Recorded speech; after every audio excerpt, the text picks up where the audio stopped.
صدري ويسر لي أمري واحلل عقدة من لساني يفقهوا قولي رب زدنا علما وارزقنا فهما آمين يا رب العالمين. Segala puji punya Allah, mudah-mudahan Allah terus izinkan kita yang istiqomah sampai nanti kita wafat dalam keadaan husnul khatimah. Dua kalinya selalu juga bertakbir salam teruntuk manusia paling mulia baginda Rasulullah Muhammad sallallahu alaihi wasallam. Allahumma shalli wa sallim wa zid wa an'im wa barik alaihi.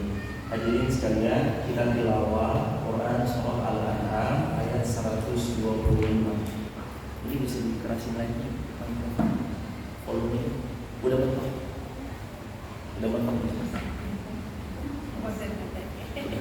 Udah yang paling mentok. Dari situnya bisa dikerasin lagi.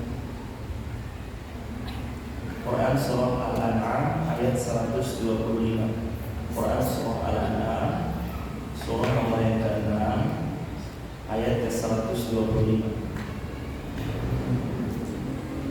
Yang bawa Quran ada di aplikasi di handphonenya, insya Allah.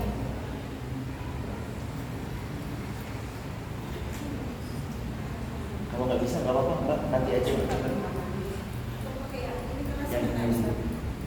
ini jangan biar ada ini siap. Bisa sudah ketemu hadirin. Famai yurid, dan itu ayatnya bunyi ya. Famai yurid. A'udzu billahi minasy syaithanir rajim. 1, 2, 3.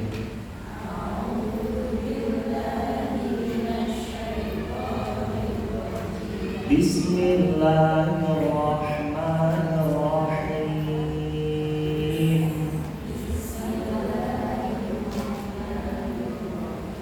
Famai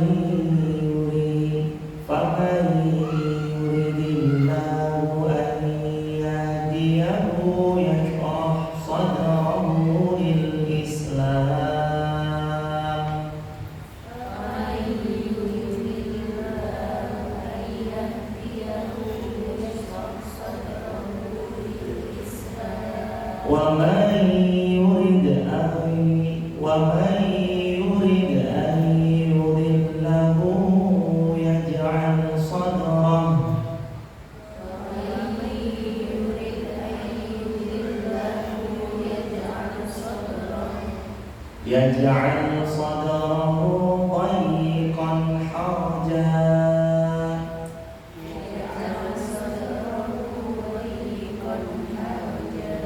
كأنما يصعد في السماء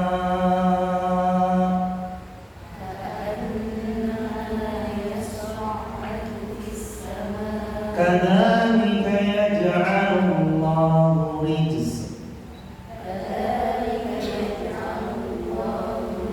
كذلك يجعل الله الرجس على الذين لا يؤمنون كذلك يجعل الله الرجس على الذين لا يؤمنون وهذا صراط ربك مستقيما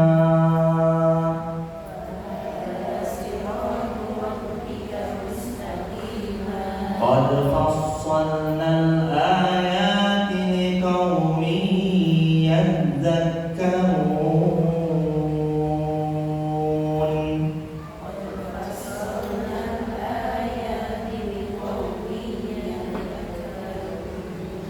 Barang siapa dikehendaki oleh Allah untuk dapat hidayah, maka Allah akan lapangkan dadanya untuk menerima Islam. Dan barang siapa yang dikehendaki Allah menjadi keliru, sesat, maka Allah akan jadikan dadanya sempit, sesat dalam menerima kebenaran. Seakan-akan dia sedang mendaki ke langit, demikianlah Allah menimpakan siksa kepada orang-orang yang tidak beriman. Dan inilah jalan Allah yang lurus, kami telah menjelaskan ayat-ayat kami. Allah maksudnya kepada orang-orang yang mau menerima peringatan. Wa hadza siratu rabbika mustaqima qad fassalna al-ayati liqaumin yadhakkarun. Al-ayat. Sehat semua hadirin? Alhamdulillah sehatnya kita semoga terus dalam istiqomah sampai nanti wafat semua kita dalam keadaan muslimah. Waktu yang tidak lama, sangat sebentar di siang hari ini, mari kita terus memohon pertolongan kepada Allah. Semoga jadi waktu yang penuh barokah. Karena kalau waktu kita diberkahi Allah, memang kayaknya sebentar, mungkin hanya beberapa menit, tapi bisa jadi berdampak seumur hidup kita insya Allah. Hari ini tema kita adalah takwa pelita hidup. Sebelum masuk ke bahasan ayat, apa sih makna takwa? Disebutkan oleh Al-Imam An-Nawawi, takwa itu dua. Takwa yang pertama artinya menjalankan perintah. Makna takwa berikutnya yang kedua, menjauhi larangan. Ini kata Al-Imam An-Nawawi rahimahullah. Kalau pendapat takwa menurut Ali bin Abi Thalib, Sayyidina Ali mengatakan takwa itu yang pertama takut kepada Allah. Takwa itu yang kedua tunduk pada syariat Allah. Takwa itu yang ketiga mempersiapkan diri untuk berjumpa dengan Allah. Jadi kata Sayyidina Ali bin Abi Thalib, kalau tadi versinya Imam Nawawi, takwa itu dua, satu menjalankan perintah, dua menjauhi larangan. Tapi kalau kata Sayyidina Ali bin Abi Thalib, takwa itu adalah takut kepada Allah, tunduk kepada syariat Allah, dan yang terakhir yang ketiga mempersiapkan diri untuk berjumpa dengan Allah. Allah. Terus bagaimana yang Sayyidina Ali bin Abi Thalib telah jabarkan, itu makna takwa. Jadi kalau ada orang bertanya gimana caranya untuk jadi pihak yang bertakwa, jalankan aja poin-poin yang simpel tadi. Kalau terlalu panjang poinnya Sayyidina Ali, jalankan aja poinnya daripada Imam Nawawi. Jalani perintah Allah dengan semua yang diperintahkan, jauhi larangannya sejauh-jauhnya. Quran surah Al-Anfal ayat 29. Kalau tadi Quran surah Al-An'am, kalau ini Quran surah Al-Anfal, surah nomor yang ke-8 ayat ke-29. Penggalan tengah-tengahnya aja. Di penggalan ayat, ya tattaqullaha yaj'al lakum furqana. Allah berfirman di penggalan ayat 29 Quran surah Al-Anfal, in tattaqullaha yaj'al lakum furqana. Kalau kalian bertakwa kepada Allah, orang bertakwa dapat apa? Furqanan, dapat furqan. Apa itu furqan? Tema kita, pelita, petunjuk yang membuat kita mudah membedakan. Itu namanya furqan. Gelarnya Umar bin Khattab apa aja? Umar Al-Faruq. Kenapa Sayyidina Umar bin Khattab punya gelar Al-Faruq? Karena Sayyidina Umar membedakan mana yang hak, mana yang batil, yang benar mana, yang salah mana, yang iman mana, yang kufur mana, yang tauhid mana, yang syirik mana. Itu tegas dibedakan sama Sayyidina Umar. Makanya dapat gelar Umar Al-Faruq. Faruq, furqan, serumpun.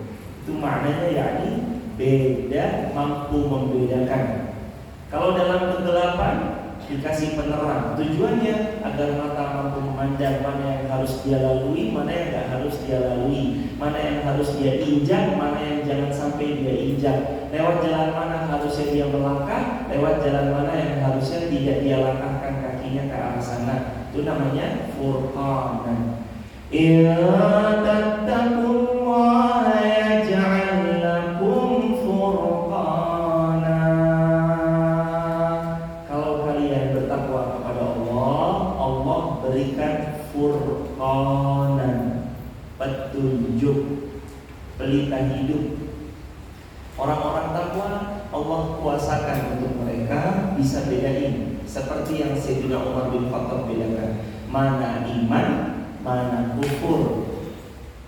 Bisa bedain mana tauhid, mana syirik. Bisa bedain mana benar, mana salah. Bisa bedain mana yang hak, mana yang batil. Karena Allah yang ngasih furqan untuk mereka. Hadirin, pernah nggak satu ketika ada perasaan di mana ketika kita mau ngelakuin sesuatu, hati itu kayak otomatis bicara sama diri kita sendiri. Jangan deh, jangan, ini salah deh. Atau kalau nggak ragu-ragu, tanya deh. Sebenarnya seseorang saat dia mengajukan pertanyaan itu kan ada dua potensi. Satu, ada keraguan-raguan yang ingin dia tinggalkan, atau yang kedua, benar pure ada ilmu yang mau dia tahu. Orang bertanya itu dua potensi kan. Satu, menghilangkan keraguan-raguan. Dua, mengentaskan ketidaktahuan. Walaupun juga ada sih yang nanya tapi ngetes. Ini pematerinya tahu gak ilmunya? Saya nanya untuk ngetes doang. Tapi kan enggak. Di kita jarang banget yang bertanya untuk ngetes. Pemateri kan jarang. Tapi biasanya secara umum orang bertanya untuk dua hal. Satu, menghilangkan ketidaktahuan. Selama ini kita nggak tahu, makanya nanya. Yang kedua, menghilangkan was-was atau keraguan-raguan, makanya nanya. Kenapa nanya? Biasanya muncul dalam hati alarmnya yang masih hidup. Hati kalau masih hidup berbuat keliru, berbuat salah, alarmnya muncul. Ketika alarmnya muncul, yang kita lakukan nanya, ini salah nggak ya? Oh iya salah, yang benar begini. Kita menuju ke arah yang benar. Siapa yang kasih? Allah kasih perintah itu. Lewat lantaran mana? Intattaqullah, karena kita bertakwa kepada Allah. Jauhi semua larangan, dekati semua perintah. Itu akan dapat perintah. Itu keuntungan orang-orang yang bertakwa kepada Allah. Allah berikan perintah dalam hidup mereka. Yang dimaksud juga dengan furqan di sini, kata Al-Imam Syekhul Islam Ibnu Taimiyah, adalah nur, kata beliau. Jadi yang pertama, apa sih keuntungan kok orang-orang takwa punya pelita dalam hidupnya? Keuntungan yang pertama, orang bertakwa dapat pelita dalam hidupnya. Keuntungan yang kedua, orang yang bertakwa itu ada nur dalam episode hidupnya. Nur itu artinya cahaya. Kayak seolah-olah dalam kegelapan hidupnya yang paling gelap, Allah tetap menyinari dia dengan cahaya. Siapa di antara kita yang gak pernah kecewa sedalam-dalamnya? Pasti pernah ngerasain kecewa. Atau ngedrop mental yang sejatuh-jatuhnya, sedrop-dropnya, sedaun-daunnya. Pasti pernah. Siapa di antara kita yang gak pernah mencicipi masalah yang besar? Pasti rata-rata kita pernah punya masalah yang besar. Tahu gak, saat kita ngerasa udah ini tamat karir saya, ini hancur hidup saya, ini di ujung tanduk setiap apa yang saya sedang hadapi, maju salah, mundur salah. Siapa yang tolong akhirnya maju benar, mundur ya benar? Allah yang ngasih pertolongan. Yang harusnya seperti buah si malakama, dimakan salah, nggak dimakan salah. Akhirnya siapa yang menjadikan buah itu berubah bentuk menjadi buah yang menyehatkan? Allah yang berubah bentuk jadi buah yang menyehatkan. Lantaran apa? Takwanya seorang hamba. Jadi jemaah, kalau ada di antara kita hari ini sedang ditempa masalah, yang pertama harus dipegang adalah takwa. Wa may yattaqillaha yaj'al lahu makhraja. Barang siapa yang bertakwa kepada Allah, Allah berikan dia jalan keluar. Kadang satu-satunya yang kita butuh itu bukan curhat. Kadang yang kita butuh itu bukan kita cerita ke sosial media atau mengunggah konten tentang persoalan kita lagi begini ataupun begitu. Kadang satu-satunya jalan itu justru malah hamparkan sejadah, curhat sama Allah. Kadang satu-satunya jalan cuma butuh itu kok jemaah. Kita tuh cuma butuh takwa. Hambaku, kamu tuh gak usah bingung-bingung. Allah kan berfirman, "Wa may yattaqillaha yaj'al lahu makhraja." Kalau kamu bertakwa, yaj'al lahu makhraja. Kami Allah kasih jalan keluar. Jadi jalan keluar itu datangnya karena takwa kepada Allah. Kadang ada loh cuma secara matematika kita nih udah game over, tapi ternyata Allah menolong kita. Itu kan kuasa Allah.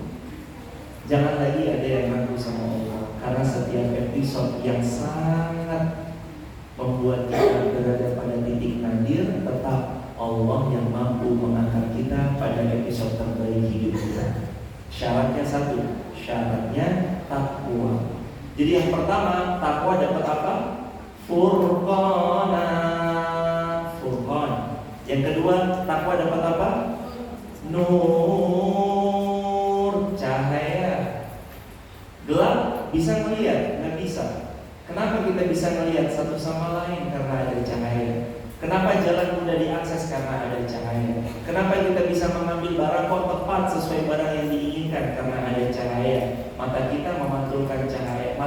Matahari memberikan cahaya, cahaya terpantul sampai diterima mata kita menangkapnya, mata kita bisa mengambil apa yang diinginkan oleh diri kita. Ada cahaya. Coba kalau gelap, ada yang bisa saling menginginkan. Saya mau minum ini apa ya? Mau minum aja bingung. Ini tangga, ini dapur, ini ruang tengah, kita kebingungan karena nggak ada cahaya. Maka kalau hidup kita mau dapat cahaya dari Allah, syaratnya juga adalah takwa. Yang ketiga, takwa dapat apa? Takwa dapat makhraja. Siapa yang bertakwa, mereka dapat jalan keluar. Min kharajin, makhraja. Dan jalan keluar itu Allah yang mendatangkan, bukan lewat jalur kitanya. Toh jemaah, sekeras apapun kadang-kala kita berupaya, kalau Allah belum mengizinkan itu gak terjadi. Kalau kita tetap menginginkan hatinya lembut, kalau ternyata belum Allah lembutkan, gak terjadi.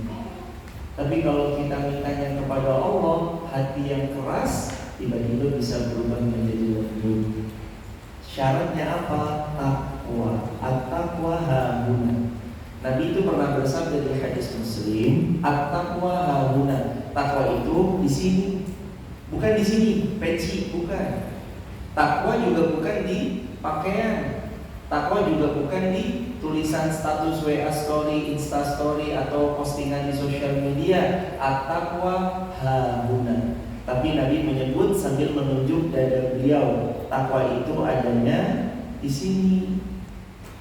Siapa yang tahu bahwa kita bertakwa? Ya kita sama Allah. Ada orang mungkin laki-laki secara penampilan, oh ini seperti kelihatan orang berilmu banget, ternyata saat sendirian dia nggak jadi orang yang bertakwa sama Allah. Ada mungkin secara penampilan seorang akhwat muslimah, kayak penampilan sudah syar'i, tapi tatkala sendirian dia nggak takwa sama Allah. Takwa di mana? At-taqwa hahuna. Takwa itu tempatnya di dalam dada. Ada di hati relung jiwa kita ketakwaan itu. Jadi ketakwaan yang pertama dapat furqan, yang kedua mendapatkan nur, yang ketiga orang-orang yang bertakwa dapat makhraja, dapat jalan keluar. Lanjut,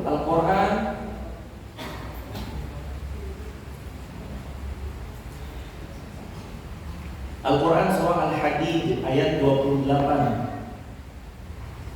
Al-Quran surah Al-Hadid. Al-Hadid itu surah nomor ke-57 sesudah surah Al-Waqiah.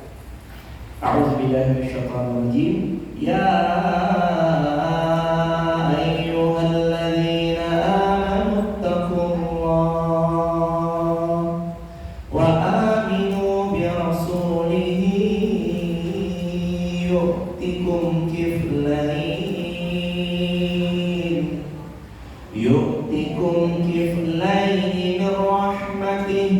wa yaj'al lakum nuran tamshuna bihi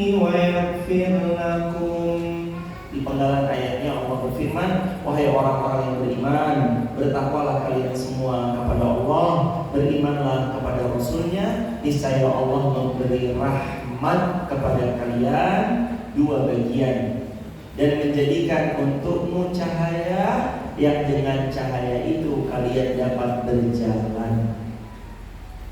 Hidup kita berjalan baik itu karena Allah yang membimbing hidup kita. Mata kita yang sebelumnya gelap bisa memandang, itu cahaya dari Allah. Allah yang mengizinkan.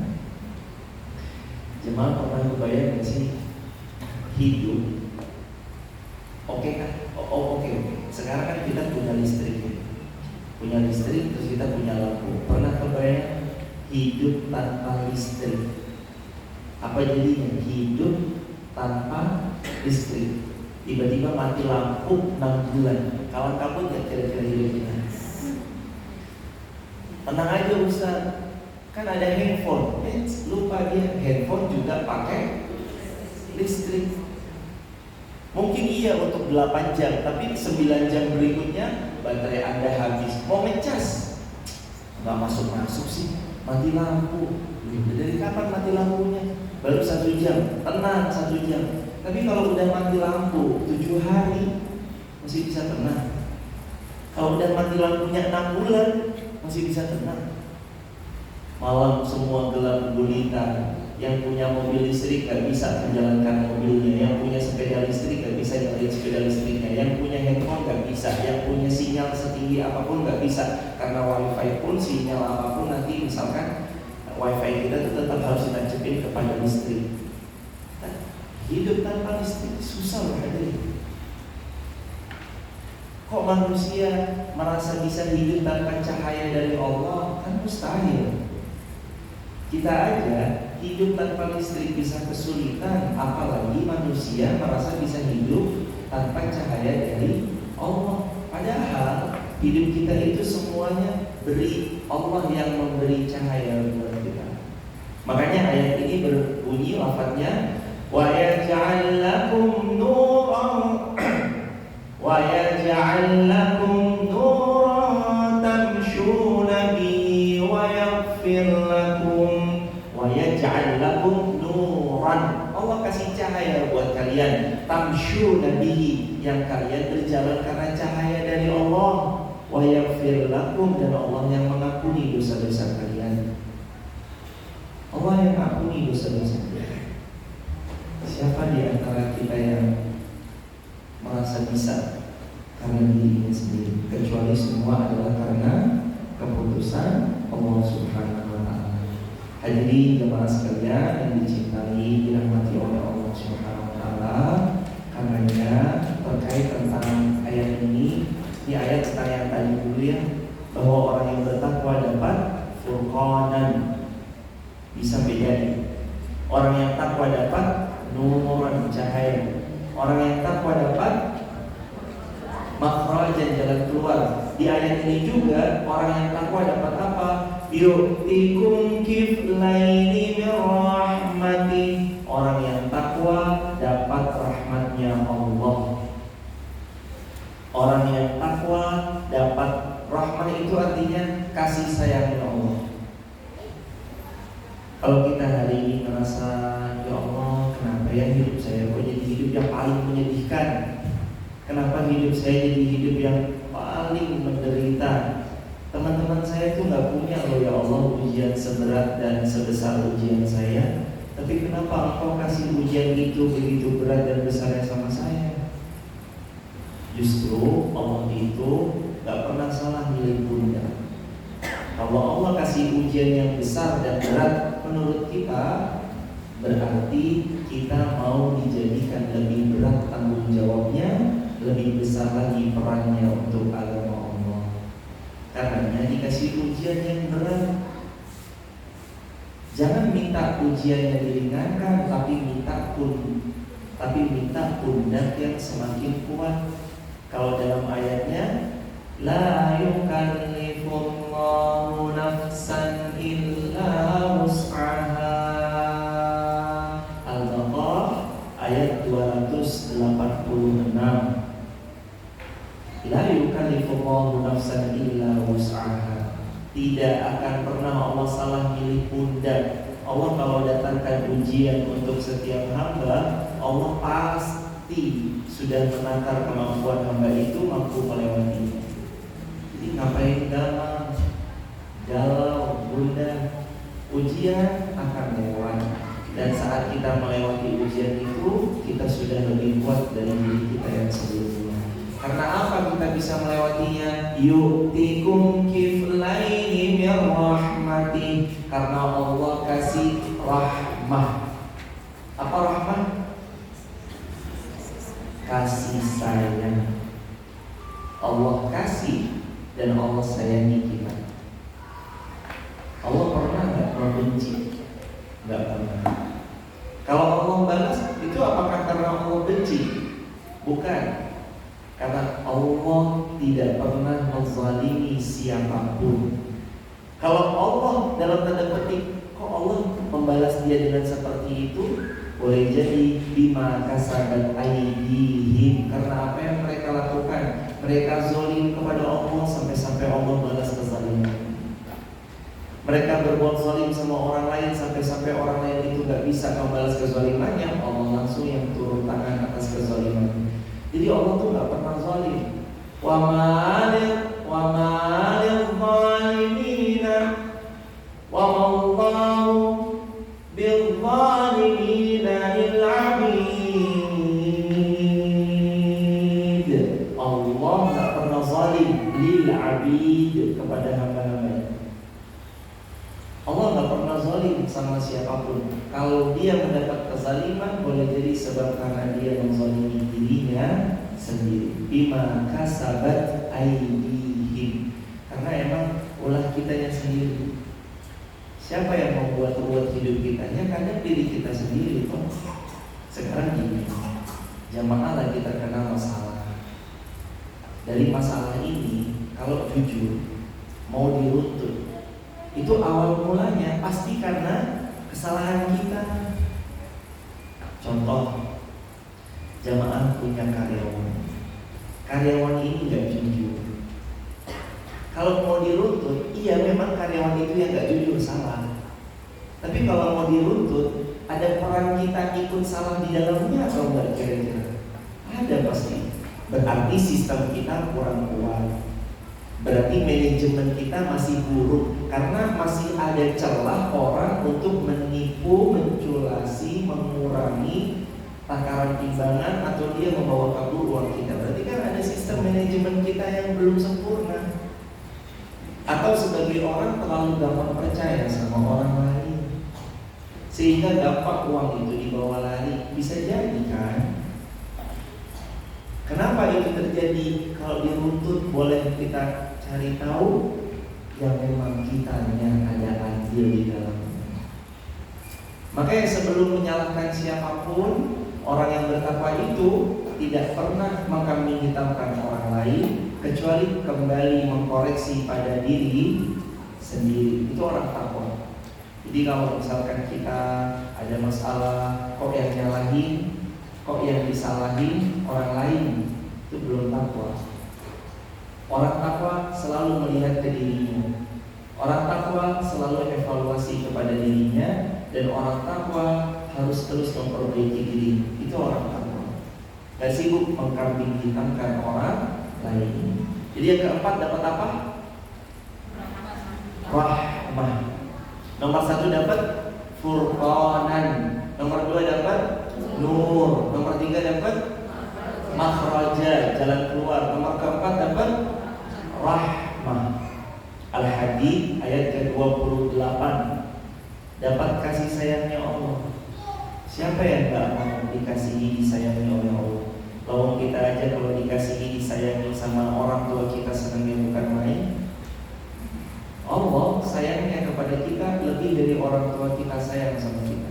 Hadirin percayalah, saat manusia di muka bumi ini meninggalkan Anda, satu-satunya yang siap menerima Anda adalah keluarga. Jadi kok sayang banget kalau selama ini kita sibuk di luar, lebih mementingkan karib kerabat, teman lagi itu. Pada saat kita terbentur masalah, satu-satunya tempat yang bisa kita jadikan sandaran keluarga. Setelah Allah tentunya, setelah Allah, Rasulnya, kita curhat kita sejadah. Tapi siapa yang menerima kita balik? Keluarga. Saat kita punya permasalahan dalam rumah tangga, akhirnya kita disia-siakan, siapa yang menerima kita? Keluarga. Maka jangan pernah buruk sangka sama keluarga. Jangan pernah jadikan keluarga sebagai second opinion. Enggak, mereka harus jadi tempat utama kita, tujuan utama kita.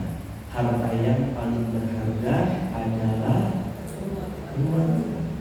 Itu harta kita yang paling berharga. Kalau mungkin tahun 2000-an ada ya film ini, harta yang paling berharga adalah keluarga. Tapi kan kita ngerasain betul, saat kita patah, yang mengangkat kita kembali keluarga. Selain pasangan hidup, keluarga. Kalau keluarga dengan kasih sayangnya udah begitu membuat kita nyaman, apalagi Allah. Nabi itu pernah cerita, dia Rasulullah ceritanya begini waktu itu. Rasulullah SAW sama para sahabat lewat di sebuah tempat, ngelihat ada ibu-ibu menggendong anak bayi dalam dekapan gendongannya yang hangat. Lalu terus ditanya, menurut kalian mungkin nggak ibu-ibu yang lagi gendong bayinya dilempar begitu aja? Gak mungkin ya Rasulullah. Mungkin nggak kalau ada orang yang menyakiti bayi itu ibunya diam aja? Gak mungkin ya Rasulullah, pasti akan dijaga baik-baik bayi yang digendongnya. Kata Nabi, aukamakal, Allah kepada hambanya lebih sayang daripada ibu itu kepada anak yang digendong dalam dekapannya. Allah itu lebih sayang sama kita daripada ibu kandung kita, daripada bapak kandung kita. Kalau hadirin udah nikah, setiap hari suaminya bilang I love you 200 kali, tetap aja jamaah, dibanding suami sayangnya sama istri itu lewat kalau jika dibandingkan dengan sayangnya Allah kepada hambanya. Nah, ada apa-apanya sayangnya suami kita kepada kita, istri kita kepada kita, orang tua kita, baik itu orang tua kandung atau orang tua angkat atau siapapun guru-guru kita sayang kepada kita, gak akan ada bandingannya hadirin. Karena sayangnya Allah lebih dari apapun. Dan sayang Allah itu didapat lewat jalur takwa kepada Allah Subhanahu wa ta'ala. Next,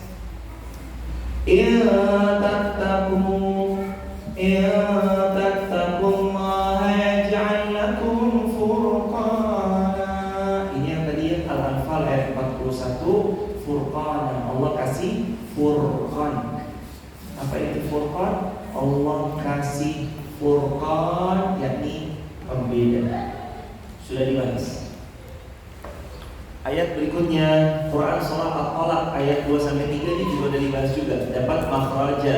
Nah, nomor 5, orang-orang yang takwa ayat yang ketiganya. Wa may yattaqillaha yaj'al lahu makhraja wa yarzuqhu min haitsu la yahtasib. Orang yang bertakwa, nomor 5-nya, karena takwa itu pelita hidup. Orang yang bertakwa Allah kasih rezeki lewat arah yang tak pernah dia duga-duga. Jemaah pernah dapat rezeki yang kalau kita berpikir kok kayaknya ini aneh gitu loh. Maksudnya aneh adalah gak mungkin kalau bukan karena Allah ada rezeki itu datang kepada kita.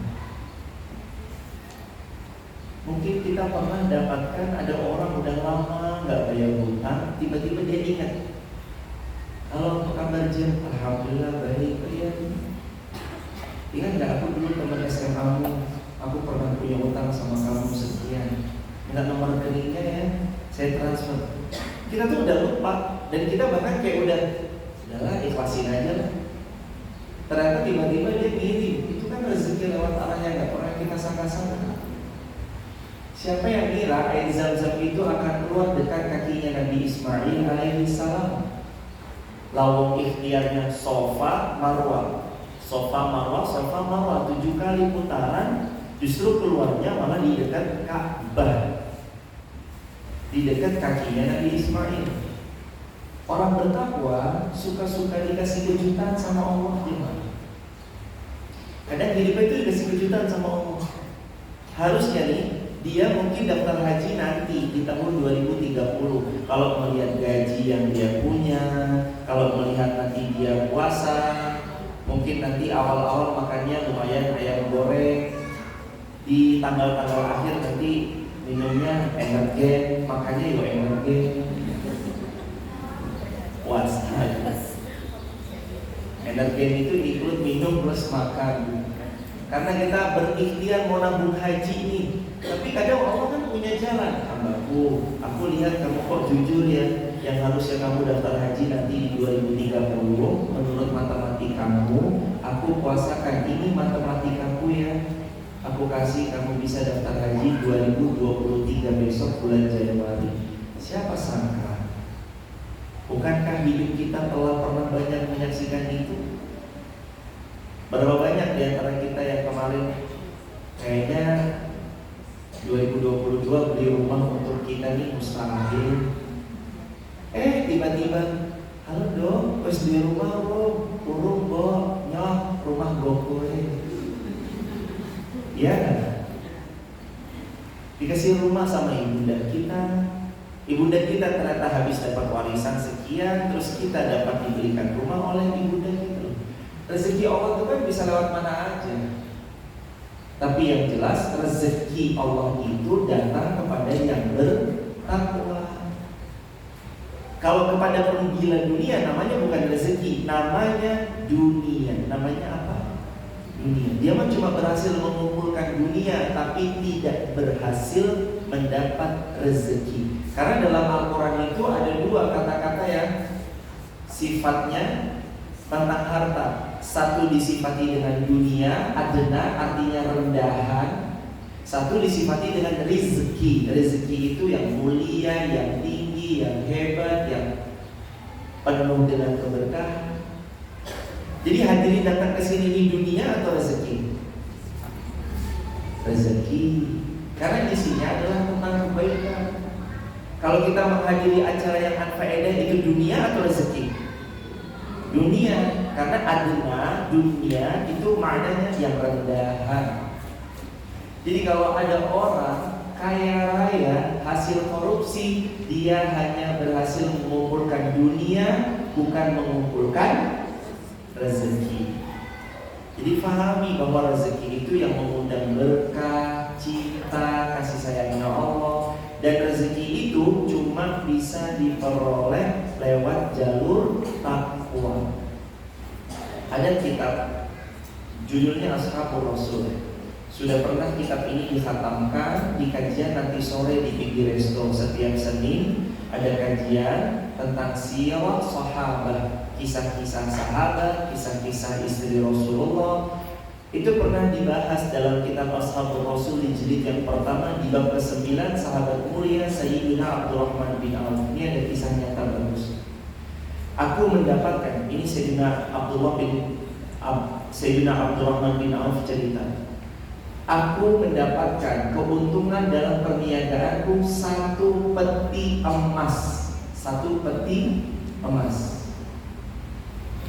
Lalu aku pun termenung, tertegun diam betapa maha besar dan baiknya Allah memberikanku keuntungan 1 peti emas. Dia pokoknya diam aja dulu sambil mikir. Sayyidina Abdurrahman bin Auf. Istrinya kemudian mandang, suami saya ini kenapa nih kok diam aja? Akhirnya istrinya nanya, sayang Abdurrahman bin Auf, kenapa kok kamu diam aja?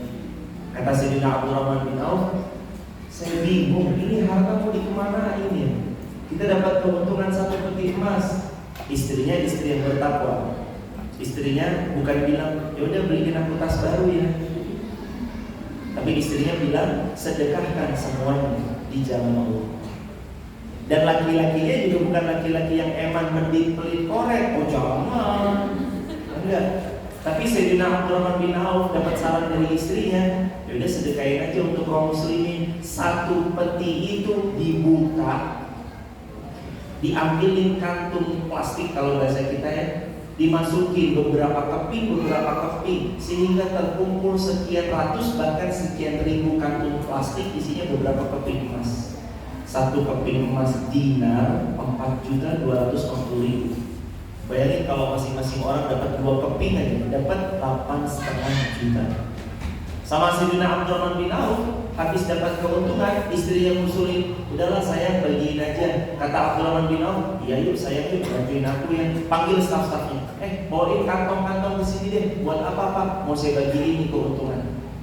Dibawain kantong-kantong, masukin beberapa keping, semua kaum muslimin dibagiin. Ini kasih kaum muslimin satu kantung. Udah dapat semuanya, tenang Abdurrahman bin Auf, gak pikiran. Karena hartanya sudah habis dibagikan untuk kaum muslimin. Tahu apa yang terjadi? Keesokan harinya terjadi transaksi. Sayyidina Abdurrahman bin Auf dapat keuntungan lagi 2 peti emas. Bingung lagi, gimana habisinnya ya? Untuk istrinya solihah, bagiin lagi aja. Oh iya, bagiin lagi. Sayyidina Abdurrahman bin Auf itu pernah jemaah, waktu Madinah panen kurmanya itu busuk semuanya. Kata Sayyidina Abdurrahman bin Auf, ya Allah, izinkan hartaku ini membeli kurma busuk untuk menolong kaum muslimin Madinah yang lagi panen kurma busuk itu. Dibeli sama Sayyidina Abdurrahman bin Auf. Siapa yang kurmanya busuk, bawa sini. Banyak, hampir semua satu Madinah kurmanya busuk. Dibeli sama Sayyidina Abdurrahman bin Auf. Niatnya nolong siapa? Kaum muslimin, daripada busuk, gagal panen, gak ada yang mau beli, akhirnya ditolong. Jamaah, ternyata benar kata Rasulullah, innallaha fi 'aunil 'abdi ma kana al-'abdu fi 'aunil akhi. Siapa-siapa yang mau ditolong Allah, syaratnya dia harus menolong hamba Allah yang lain. Karena niat Abdurrahman bin Auf nolong, Allah tolong balik Abdurrahman bin Auf. Ketika tumpukan kurma busuk itu ditumpuk di gudangnya Sayyidina Abdurrahman bin Auf, datang utusan raja dari negeri Yaman atau dari negeri mana. Ternyata sang raja itu ingin berobat. Caranya dengan kurma busuk. Karena di kurma walaupun busuk itu tetap ada kandungan yang seperti apa yang dibutuhkan untuk penyembuhan si raja tersebut. Beli semua kurma busuk yang ada di Madinah, berapapun nilainya beli. Datang utusan tuan raja ke Sayyidina Abdurrahman bin Auf. Kenapa? Karena semua kurma busuk sudah dibeli Abdurrahman bin Auf. Begitu ditanya, jual kurma busuk kamu kepada kami, berapapun harganya, 3 kali lipat, 5 kali lipat, 10 kali lipat, raja siap membelinya. Kata Abdurrahman bin Auf, saya mau miskin dan jadi miskin. Itu loh. Akhirnya dibeli itu sama utusan raja dengan harga yang mahal. Sayyidina Abdurrahman bin Auf kaya raya lagi. Luar biasa. Asasnya kalau memang orang bertakwa, memang basicnya Abdurrahman bin Auf kan bertakwa ya jemaah. Orang itu bertakwa banget. Sholatnya rajin, Al-Quran beliau hafal, sedekah ya Masya Allah. Ya Allah, sampai-sampai saya kalau baca kisah nyatanya beliau itu, Sayyidina Abdurrahman bin Auf, Sayyidina Utsman bin Affan, dalam hati selalu mengucapkan, ya Allah, jadikan kami kalau sedekah seperti Sayyidina Utsman dan Sayyidina Abdurrahman bin Auf. Karena beliau-beliau itu kalau sedekah bukan main jemaah. Mungkin kalau kita sedekah 100.000, ketok pintu takmir, Pak Takmir salah, merah bukan 100.000 yang mau saya masukin, tapi 10.000. Kembali dong 90.000. Mungkin kita begitu. Tapi kalau beliau merem jemaah, satu peti itu apa enggak triliunan nilainya, disedekahin untuk kaum muslimin. Mudah-mudahan besok, lusa kita semua diizinkan oleh Allah bersedekah seperti sedekahnya Sayyidina Abdurrahman bin Auf, sedekahnya Utsman bin Affan, yang nilainya sungguh fantastis luar biasa. Amin ya rabbal alamin. Itu kenapa sih bisa begitu? Salah satu faktornya adalah takwa. Karena yang takwa, harta termahal yang kita punya ketakwaan. Part sub dari ketakwaan, kejujuran. Orang jujur mahal loh. Jamaah, mending berani bayar gaji tinggi orang yang sudah jamaah kenal lama ini orang jujur, atau jamaah mending gaji rendah tapi ganti orang baru. Kira-kira milih mana kalau sudah diberi kemampuan? Gajinya rendah, mending jujur. Dan kita rela. Ini orang udah jujur, ikut saya lama, udahlah gaji mahal nggak apa-apa, agak tinggi nggak apa-apa. Karena kita tahu track record yang jujur. Karena buat orang menjalankan usahanya, apalagi dengan sistem yang mungkin belum subtle, belum jalan autopilot, itu untuk menerima orang baru agak sulit. Takut-takut nanti dicurangi lah, takut-takut nanti dikelabui lah. Udahlah, mending bayar mahal sedikit. Kejujuran itu mahal memang anjir. Kita kalau mau nyari orang pintar, banyak nggak yang sekarang gelarnya S1? Banyak. Banyak nggak yang gelarnya S2? Banyak. Yang SMA? Apalagi sangat banyak. Kalau nyari orang yang pintar saja, kita nggak kurang, insya Allah banyak. Tapi kalau nyari orang yang amanah dan jujur, itulah yang nggak mudah. Di mana kita bisa nyari? Lewat jam terbang, kita pasrahkan uang, ya, kita jalan bareng, kita sapa, kita nginep bareng. Baru ketahuan sosok ini siapa. Nah, kembali jemaah, orang-orang takwa itu biasanya juga dikasih, tadi ya, mohon izin ada yang kelongkap nur, pembeda furqan. Yang pertama banget, orang takwa dapat furqan. Furqan itu salah satunya juga di antara penjelasan dalam kitab Syarah Arba'in An-Nawawiyahnya Al-Imam An-Nawawi, termasuk di antaranya punya firasatul mu'min. Apa itu firasatul mu'min? Firasat orang mukmin, punya firasat.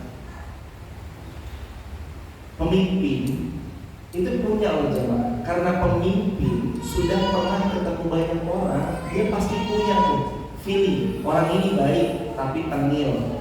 Orang ini covernya aja baik tapi kayaknya nggak bisa dipercaya. Orang ini begini dan begitu. Orang kalau udah semakin sering, jam terbangnya tinggi, banyak ketemu orang, udah jadi pemimpin, dia punya tuh. Itu Allah yang mengucapkan dalam dia berdasarkan pengalaman. Dan Allah memang beri hadiah karena saking takwanya kepada Allah. Makanya orang bertakwa dapat furqan, mampu membedakan. Ada firasah, punya firasatul mu'min, firasat. Mas mau jadi kontrak kerja sama usaha dengan ini, kok kayaknya bunda nggak siap ya? Kalau bisa jangan. Itu kalau udah muncul firasat, apalagi izin. Kita itu tahu diri kita, alhamdulillah sedekah yang ajak, rajin, dawam, rutin setiap subuh, sholat 5 waktu yang nggak pernah tinggal, majelis ilmu yang sering dihadiri. Ada kalanya coba firasat itu dipertimbangkan.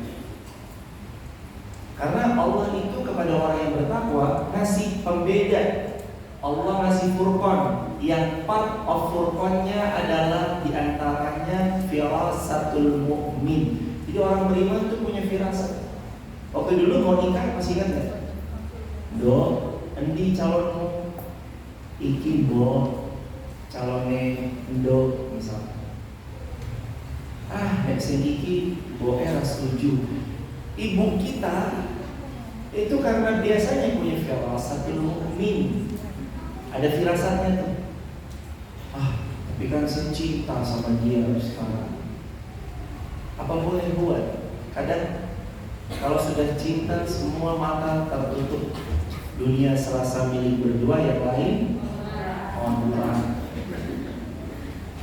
Kadang kayak gitu. Padahal firasat orang-orang bertakwa itu ya dipertimbangkan, jangan diabaikan. Nanti terakhir biasanya baru nyesel. Nah kalau udah bilang tuh kan terlambat. Gak bisa apa-apa lagi. Gak bisa diperbaiki yang telah berlalu kecuali perbaiki apa yang terjadi di hari itu. Dan itu aja. Makanya juga orang beriman dikasih Furqan, punya firasatul mu'min. Itu bagian juga daripada orang beriman. Nomor 5, orang beriman dapat rezeki yang tidak disangka-sangka. Itu orang beriman, dia dapat rezeki lewat arah yang tidak pernah dia sangka-sangka. Walladzina ihtadaw zadahum hudan wa atahum taqwahum. Quran surah Muhammad ayat 17. Dan orang-orang yang Allah beri petunjuk kepada mereka adalah mereka yang bertakwa kepada Allah Subhanahu wa ta'ala. Jadi kalau mau dapat petunjuk, takwa. Kalau mau Allah tambah lagi petunjuknya, takwa. Kalau Allah mau anugerahi takwa, ya bertakwa. Quran surah Muhammad ayat 17. Juga Quran surah Al-Baqarah ayat 282. Ini kunci dapat ilmu. Kunci dapat ilmu. Berarti orang takwa itu dapat pelita apa lagi? Nomor 6 ya. Nomor 6. Maka nomor 5-nya orang takwa dapat rezeki tanpa diduga-duga. Yang ke-6 berarti orang bertakwa itu Allah bagi ilmu sama beliau. Quran surah Al-Baqarah 282. Wattaqullah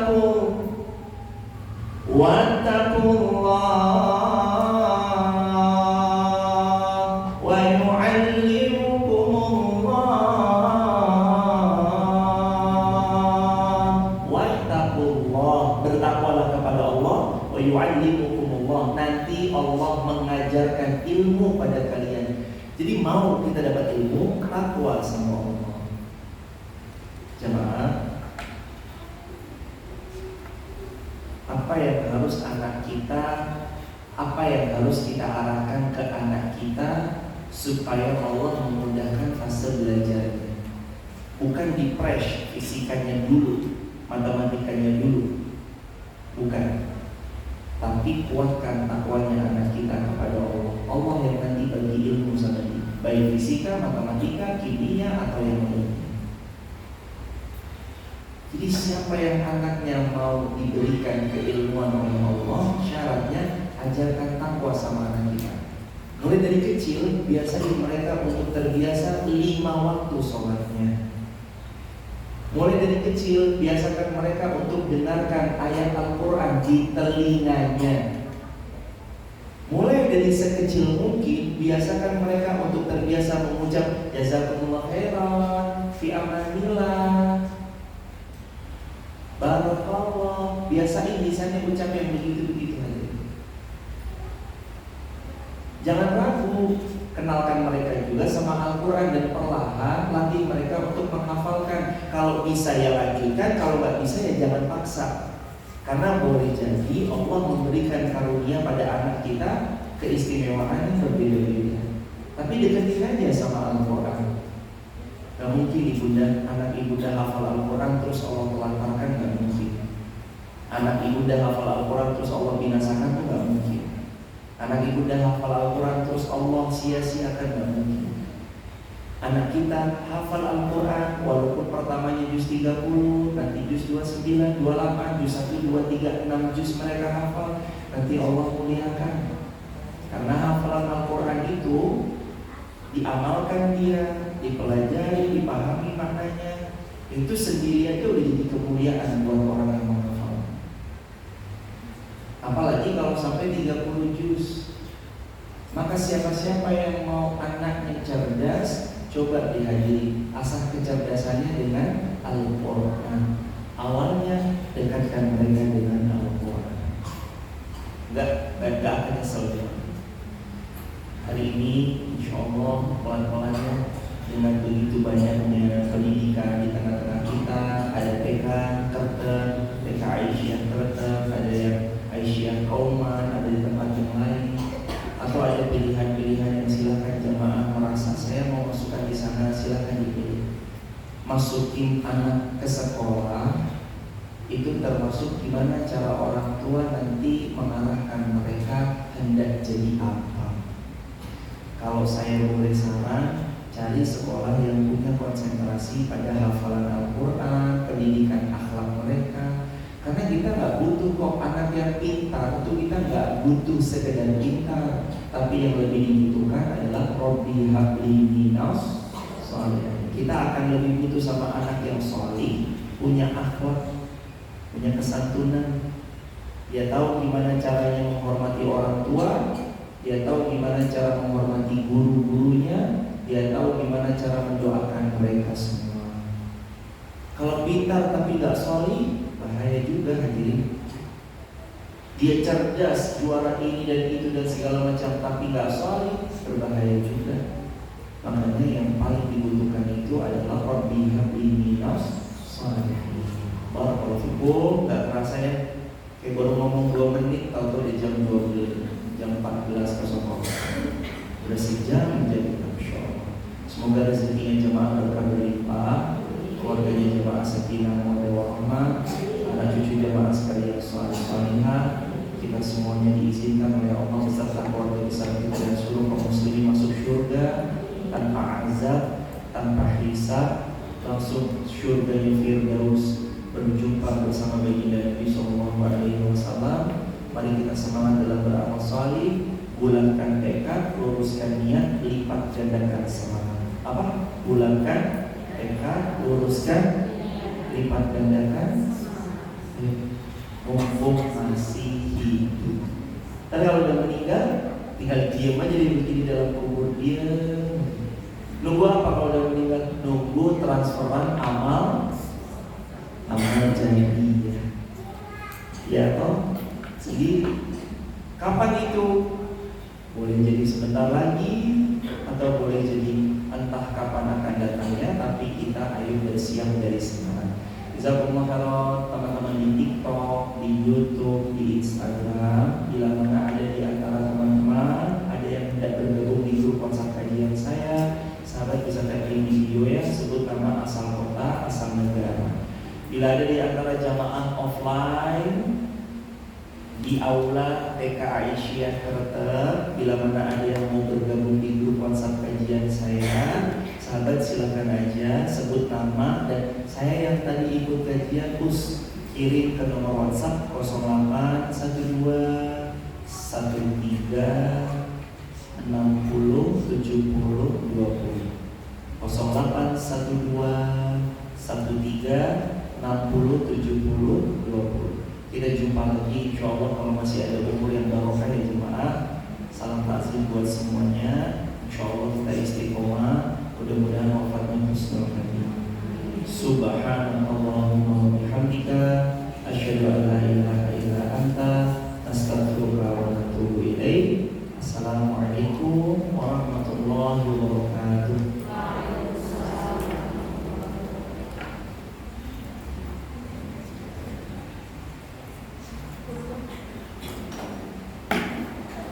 Ada pengumuman Ibu, silakan. Oh, tanya jawab ya. Oh iya, tanya jawab, silakan aja. Lupa saya. Jazakallahu khairan pada Ustaz Irfan. Sebelum diakhiri mungkin dari rekan-rekan dan jemaah semuanya ada yang mau bertanya, dipersilakan.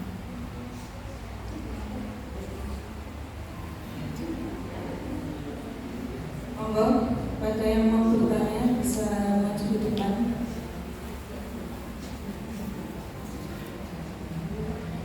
Oh, rasa-rasanya sudah paham semua. Alan, silakan Ibu. Itu mikrofonnya boleh diberi, benar? Alan. Mau tanya, bagaimana kalau ada anak yang belum balik tapi sudah bisa melihat hal-hal yang seperti makhluk halus, apa yang harus kita katakan kepada mereka? Jazakumullah khairan jazaa. Semoga Allah memuliakan Ibu yang bertanya dan seluruh kaum muslimin dimanapun berada. Bagaimana kalau menyikapi anak yang belum balik tapi sudah bisa melihat makhluk halus dan segala macamnya? Dengarkan di telinga beliau ruqyah syar'iyyah. Cari saja di YouTube ruqyah syar'iyyah Syekh Mansur As-Salimi.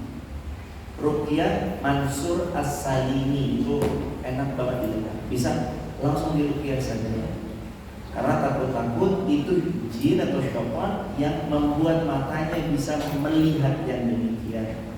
Terus langkah prefer yang kedua, di rumah setelin aja murotal 24 jam. Di rumah setelin aja 24 jam. Jadi takut-takut nanti itu menjadi bawaan, atau nanti sampai ada keluar statement, wah itu jin yang ngajarin ngaji saya gitu. Atau mungkin saya nganterin makan sama jin atau segala macam. Ya jangan. Intinya tadi ya ibunda diruqyah saja. Terus diputarkan daripada ayat suci Al-Quran murotal di rumah.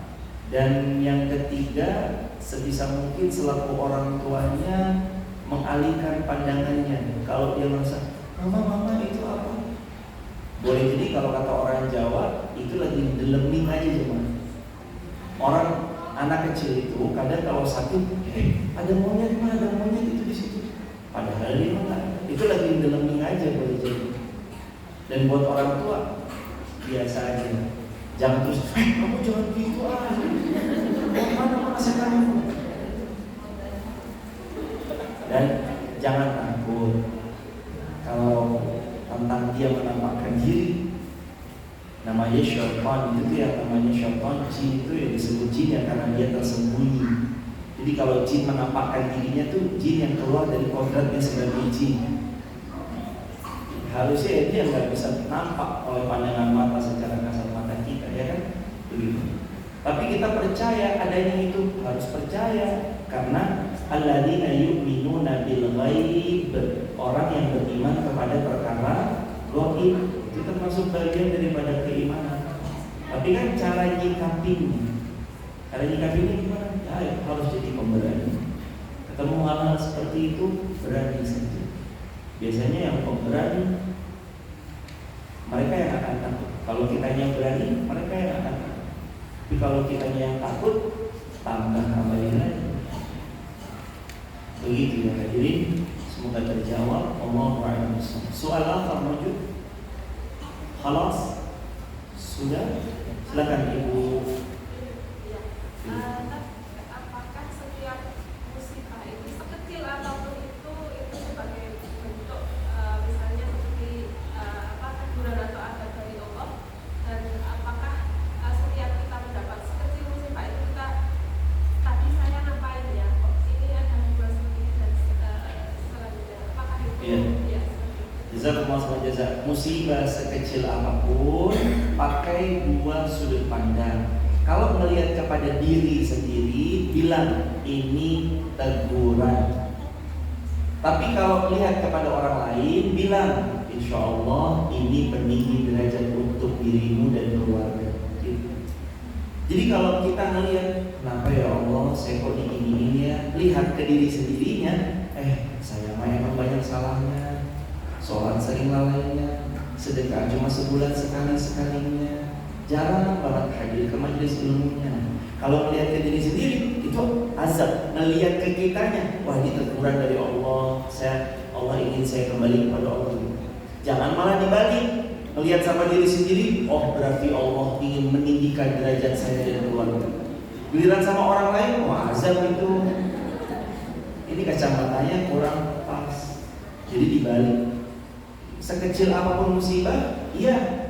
Karena kalau kita melihatnya dari sudut pandang evaluasi, nggak ada mengkambing hitamkan orang, nanti kita loh yang jadi lebih baik. Oh, saya yang salah, saya yang masih kecolongan, itu kecolongan karena saya yang salah. Sistemnya memang kurang benar, berarti perbaiki sistem.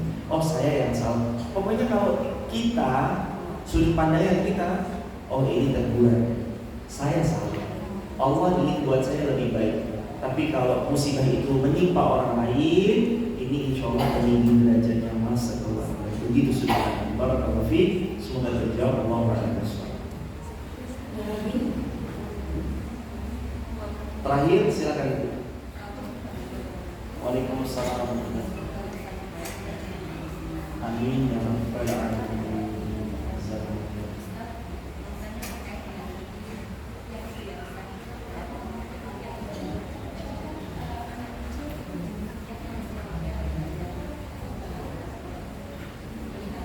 Nah, ya.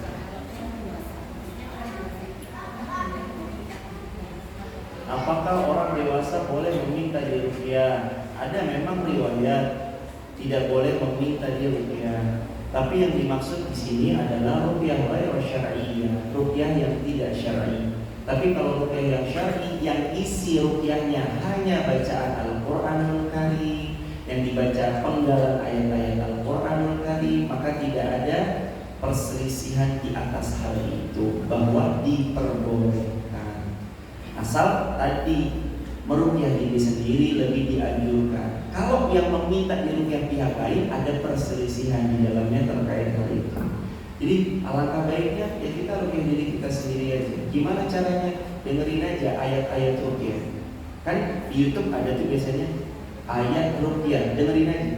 Sambil didengerin, sambil kita suami mantau, takut-takut nanti berefek. Karena betul asy-syaitan, kata Rasulullah di riwayat Muslim, syaitan yajri majrad dam.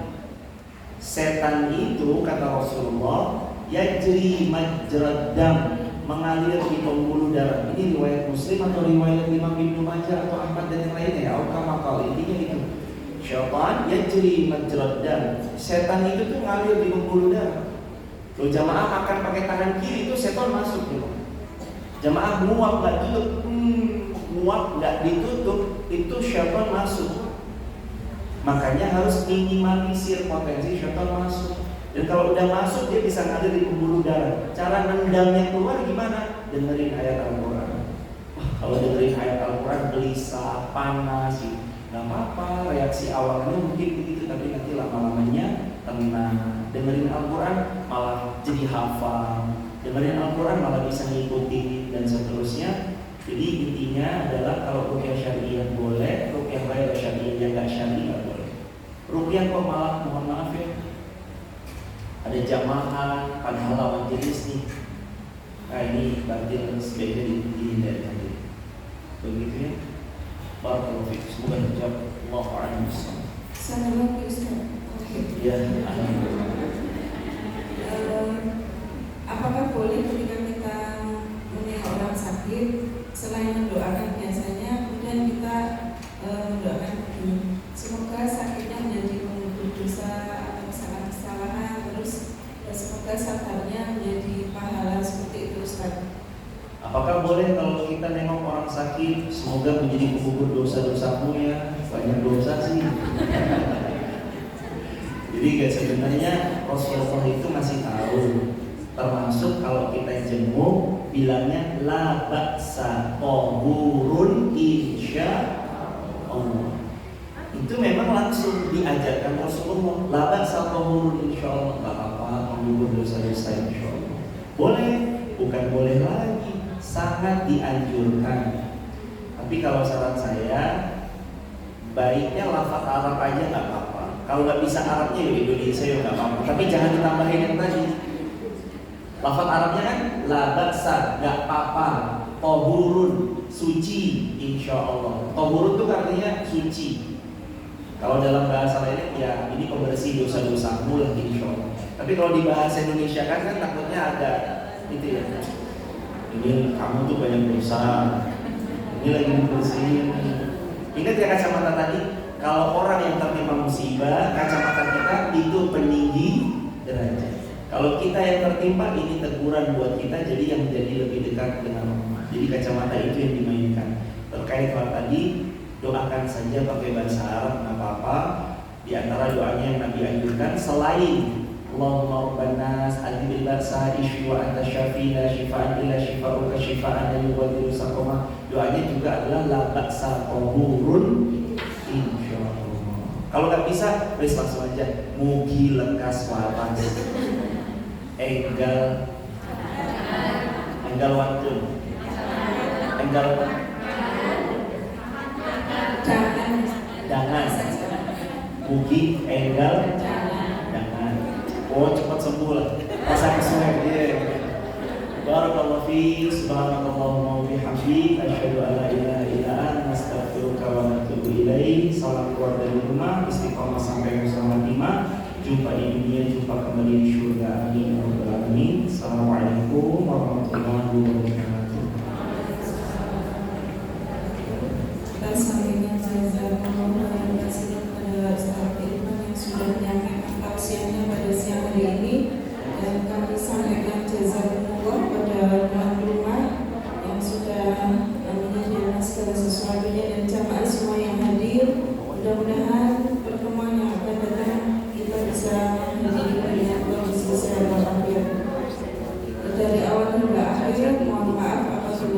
kesalahan untuk kajian yang akan datang yaitu hari Jumat nanti kira-kira lewat grup WhatsApp jam 1 siang.